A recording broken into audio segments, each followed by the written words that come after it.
He said that they converted to a Swatza religion. Swatza means nigger. So what Hitler did, he had a scientist called Himmler.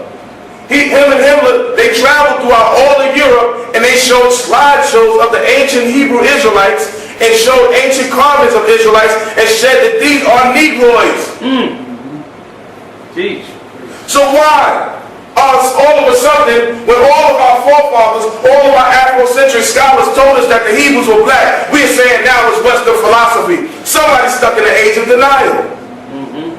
And somebody's caught in a lie. Yes? That's why Hitler said that he killed no Swats. That means black. Yeah. He didn't kill them. These people out there that call themselves Jews, you know, he said, well, there. And then another thing, he wanted them to help him furnish the war, you know, but they didn't want to do that, so he decided to burn them up. Yeah. And that's the thing, because no matter whether you were a physical Hebrew or you was a Hebrew convert, you prosper wherever you were. And just like the Philossians were forced out of Ethiopia because they were prosperous. And same thing with the Jews. When they converted, when King Bulan, and this is what happened, there's a Khazarian Empire. When King Bulan in 740 BC, he had an option to convert to three religions. The ones he picked was Judaism, and he converted the entire nation. And that's how you got the Khazarian. That's how you got the Khazarian Empire, and that's how you get European Jews. I want to touch on something. Okay, here goes another thing by Gerald Massey. It says, which we touched on, the biblical Asham is also the word used for the environs of Jerusalem and for Jerusalem after their dispersion in 70 AD. The Asham tribe, or Ashanti, of Ghana derived their name from this, since they were part of a tribe of Hebrews that ran from the destruction. The Hab Asham is the ancient name of what is now called Ethiopia or Byzantium. So these are one of the things that we have to realize as brothers, that when you're looking at the Ethiopians or you're looking at the Cushites, they derived, and most of them came down through Middle-east according to the Kebra Nagas, which is the Ethiopian Bible. So when we come with that intellect or that thought that we are of a Western philosophy, it's fraudulent. You can't have it both ways. You can't say, oh, the Bible is Western, but it's all Kemet. The Bible is Western, but it's all Sumer. We can't do that. You have to pick and choose what you want. Right? Let's continue. Alright. Egyptology today. And like I said, in the scriptures it tells us not to hate Egypt. And the Bible says we cannot hate Egypt because Egypt what? Took us in. We had an alliance. We had an alliance with Egypt. So our Torah tells us you can't hate somebody who helped you. So this discussion is not against Egypt, it's against modern day Egyptologists. And what I say about modern day Egyptologists is what we do is we put together two things. We add science with religion and we come together with a modern day Egyptologist, or Egyptologist today, which is coming from European doctrines. And I'm going to show you what I'm talking about. But the question is, when we go to this book, The Wonderful Ethiopians of Ancient Kushite Empire, it shows you the reason why the Europeans are pushing Egypt. The Europeans are pushing Egypt. Now, I was watching Bubble Guppies the other day. And Bubble Guppies came on, and guess what they teaching? Egypt. But one thing they don't teach you is that the father of Egypt is Cush. As far as the developmental process. The reason why they don't teach you this is because they're trying to push away the connection of blackness. Well, you say, well, how can they do that? When you look on the walls of Egypt and you see the pharaohs look black. If you look at the pharaohs, they don't look black. Because they went through a time of whitewashing. They went in the pyramids, they take it, they get their little thing. All right, they look a little lighter, we'll come back next week. And eventually, them pharaohs are not going to look nothing like us. They shot the nose off. They shot the, Napoleon shot the nose off. So when we look in here, And there's a few things that she speaks on, and I want to touch on it, and I'm going to read it. The sister name is Drusilla Houston. And I'm giving her a whole name. Oh, okay, yeah. Yeah, Dungy Houston. A beautiful sister. I picked up the book, and I was engulfed in the book. You know, and I was studying the book. It says, in the book, it says, the excavations of Petrie revealed that in Egypt, there was a race that preceded the ancient Egyptians. And they were the pioneers of the race of Asia Minor. Now, this is supported by Genesis 10, the 10th chapter, the 7th verse. And I'm going to show you why the Europeans give you the Bible on one hand, but destroy it on the other hand.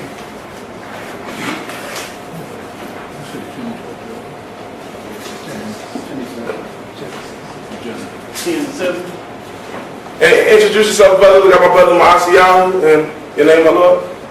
Host happens brother Hunt right here, man. All right, come. Peace, brother. He sounds efficient. He ain't appreciate you trying to. Yeah, my name's Brother Hunt, and I'm appreciating this, man. And what you saying, you right exact so far, bro. All right, peace, brother. All right, Genesis 10:7. And sons of Cush, and Sheba, and Havilah, and Sapta, and Rama, and Septicah, and sons of Rama, and Sheba, and Dedan. And Cush begat Nimrod, and he began to be a mighty one on the earth. He was a mighty hunter before the Lord. Wherefore it is said, even Nimrod, the mighty hunter before the Lord. And the beginning of his kingdom was Babel, Akkad, Calneh, in the land of Shinar. Now in the Bible we said Shinar is what? Sumer. Right? Now if the scriptures is telling you the beginning of building bricks and civilizations started with what? The Cushites. Now, you got many Hebrews, and I say this, and I said this earlier, and I want you to understand. Hebrew Israelites on a large scale is uneducated. And the reason why I say this is because they don't understand the doctrines they're teaching. And that's one of the things that always echoed to me with Malachi Ziyot. Malachi Ziyot said this, he said, I don't attack the Bible. He said, I attack the way you were taught the scriptures. And it always resonated to me like, what is he talking about? But as I became educated, I understood more. Because now you got people that's looking around for Nimrod. Where's Nimrod? Where's Nimrod? Nimrod is a science. Nimrod is a group of people. Nimrod is Orion. Those who follow what? Orion. A group of people that came and followed Orion. When you look at the ancient Kush civilization, what they did is they hunted lions. All in Mesopotamia, they hunted lions because guess what Orion does? You see the picture of Orion? He has a lion in one hand, he's the mighty killer. You remember Ashurbanipal? Ashurbanipal is the one who gathered all the clay tablets that we have discovered over there in the Middle East. And I say the Middle East, but I'm going to tell you that's not the Middle East. That's ancient black civilization. Right. And he found it and he discovered it. And in it, he started hunting lions. Why? Because he was mimicking the ancient Cushites that established their kingdom. So when our people are looking for a Nimrod, Nimrod is a group of people. It's a civilization. That's why when we go to Egypt, that we go to see the pyramids in their line, in their alignment. Right? So now, she goes on and she says, ethnologists announces their origin but refuse to change their antiquated theories. They hide what lies behind Egypt. What lies behind Egypt? The Kushite Empire.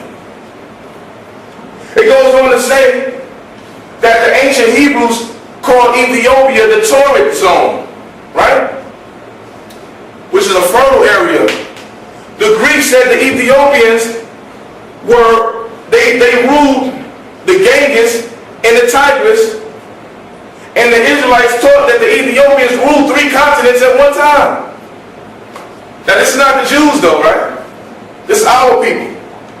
Because European Jews ain't going to teach you that. They're going to tell you that Cushites is a curse. They call you Cushi. They say you a Cushi like that's a curse. But we don't look at it like a curse. We look at it as a blessing. When the Creator said you are like Cush unto me, O Israel, we say thank you. We say appreciate you, huh? And they're looking at it like it's hideous. Let's go to Genesis.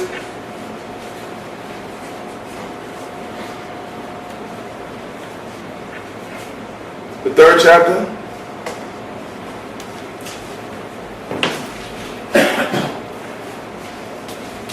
No, Genesis, the 2nd chapter.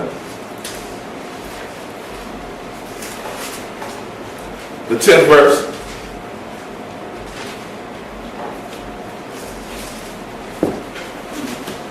Can I get somebody to read for me, please?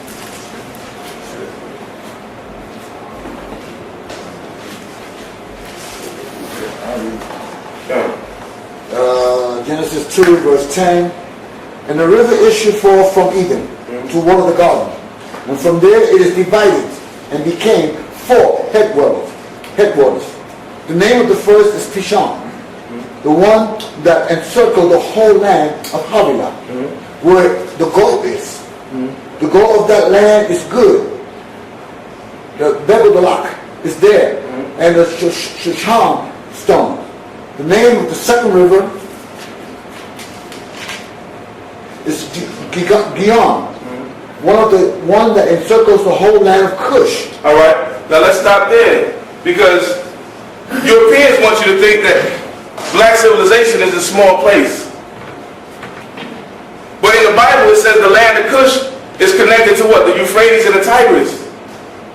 If you ever looked at ancient Cush in ancient Saudi Arabia, they have the same city names. So if you look in the scriptures and we're talking about Garden of Eden connected to a river, the Tigris and Euphrates, and it's surrounding Cush, then where is Cush? It's in what they call the Middle East and the east coast of Africa. See, only the Europeans limit the Cushites to the east coast of Africa. In the Hindu book called the Quranis, and the Quranis, it says that the Cushites are the father of these civilizations, from the Indus Valley to Sumer and to Egypt. And in the Quranis, he calls these books Kush Dwipa, which are provinces of Kush. Right? And the reason why I bring that up, because anybody who knows, one of the lessons I did was bear the sheep. And in Genesis, this is also a physical place, but the Garden of Eden, when we teaching about the serpent and Eve, we're talking about the reptilian part of your brain that is what? Dealing with materialism, desire, lust.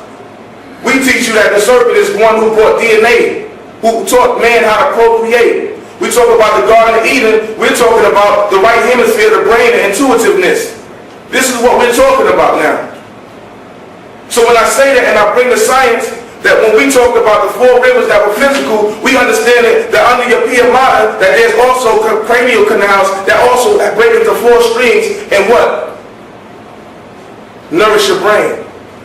So the Garden of Eden has a physical representation, but yet it's also dealing with the what? The mind. So when I say that to make you realize and understand that when you talking to us or we're talking to you, don't couple us with everybody else. You understand? And that's why probably this meeting is for us to have the level of respect for one another, because we do see the science. Now,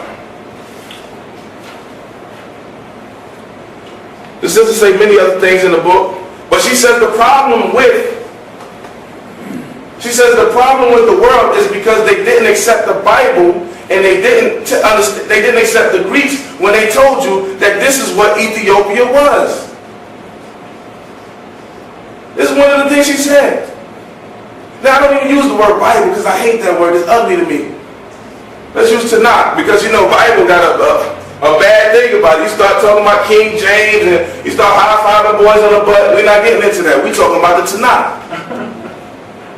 We're talking about something that's greater. Now,